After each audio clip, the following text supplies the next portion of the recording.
Question आते हैं, और व्याकरण से, संस्कृत व्याकरण से 60 नंबर के क्वेश्चन आते हैं। 60 नंबर क्वेश्चन आप मतलब 60 नंबर ला सकते हैं आप बस व्याकरण ही पढ़ के। और ये संस्कृत का बुक जिसमें से 40 नंबर का क्वेश्चन आता है।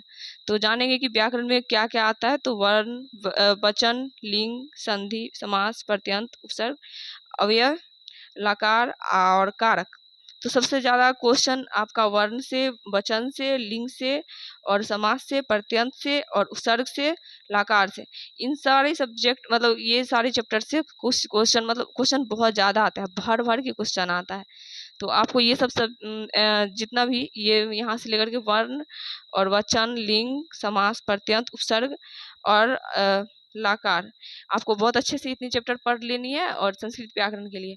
और बाकी है कि जो बुक से 40 क्वेश्चन आते हैं, जिसे बुक से हो गया, फर्स्ट बुक से ज़्यादा क्वेश्चन आते हैं। तो फर्स्ट बुक से हो गया, जैसे मंगलम पाठ से आता है। तो मतलब इसके बारे में कुछ अगले दिन बात करेंगे कि 40 नंबर में बुक के से कहाँ कहाँ से क्या क्या आते हैं। तो पत्र लेखन तो आप लोग जानते ही होंगे। पत्र लेखन से आपका 4 क्वेश्चन रहेगा, जिसमें से 2 का आंसर देना है, और 2 का आंसर देते हैं तो आपका 8 मार्क्स का होगा।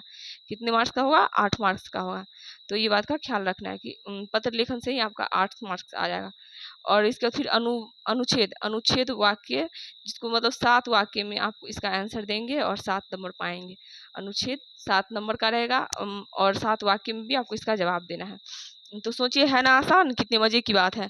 और लघु उत्तरीय प्रश्न, लघु उत्तरीय प्रश्न में आपका टोटल 16 प्रश्न रहेंगे, जिसमें से 8 प्रश्न का उत्तर देना है, और 16 मार्क्स आपको मिलेगा लघु उत्तरीय प्रश्न से। बस लघु उत्तरीय प्रश्न में 8 क्वेश्चन रहेंगे, जिसमें से 16 क्वेश्चन रहेंगे। तो 8 क्वेश्चन का आंसर देना है, और आपको 16 मार्क्स, मतलब प्रत्येक क्वेश्चन 2 मार्क्स के होंगे, प्रत्येक क्वेश्चन 2 मार्क्स के होंगे।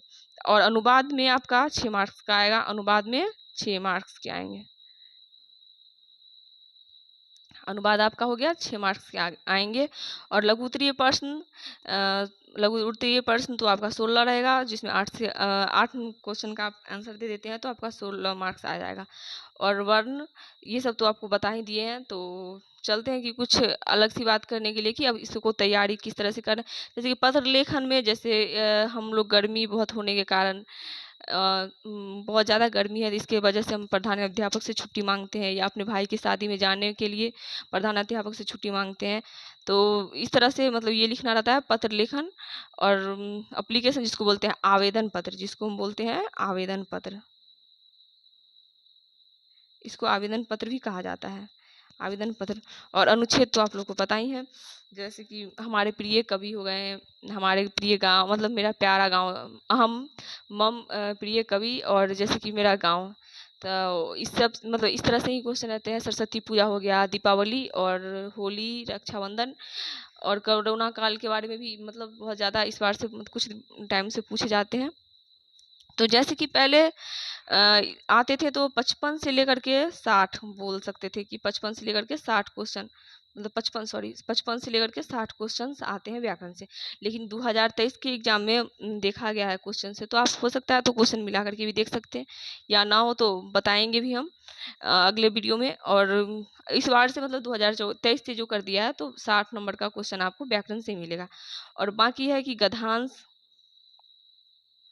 जिसके बारे में आप लोग जानते भी होंगे। गद्यांश, गद्यांश आप लोग हिंदी में भी पढ़े होंगे। तो जैसे कि गद्यांश में, इसमें और गद्यांश पर तो दिया ही रहता है आपको। तो गद्यांश 13 नंबर का रहेगा आपका, गद्यांश आपका 13 नंबर का रहेगा। और जैसे कि गद्यांश आप 13 नंबर का हो गया लघु उत्तरीय प्रश्न बुक से। अब लघु उत्तरीय प्रश्न में कहाँ कहाँ से, मतलब बुक में कहाँ कहाँ से क्वेश्चंस आएंगे और कितने क्वेश्चंस रहेंगे, तो आपको इसके लिए दूसरे कोई वीडियो बनाएंगे तो उसमें बताया जाएगा। जैसे कि हो गया, अब पत्र लेखन में भी कुछ बहुत ज़्यादा इंपॉर्टेंट सब होते हैं, जिसके बारे में बताया जाएगा कि कौन कौन सा क्वेश्चंस आने वाले हैं, जिसके बारे में हम लोग बताएंगे, अगले वीडियो में बात करेंगे। और खास करके मैं बताना चाहूँगी कि हम लोग भी ऐसे ही तैयारी किए थे इस तरीके से, तो हम लोग का भी बहुत अच्छा मार्क्स आया था संस्कृत में खास करके। तो आप लोग भी अगर तैयारी करेंगे, कोशिश करेंगे अच्छे मार्क्स लाने का, तो डरने की कोई बात नहीं।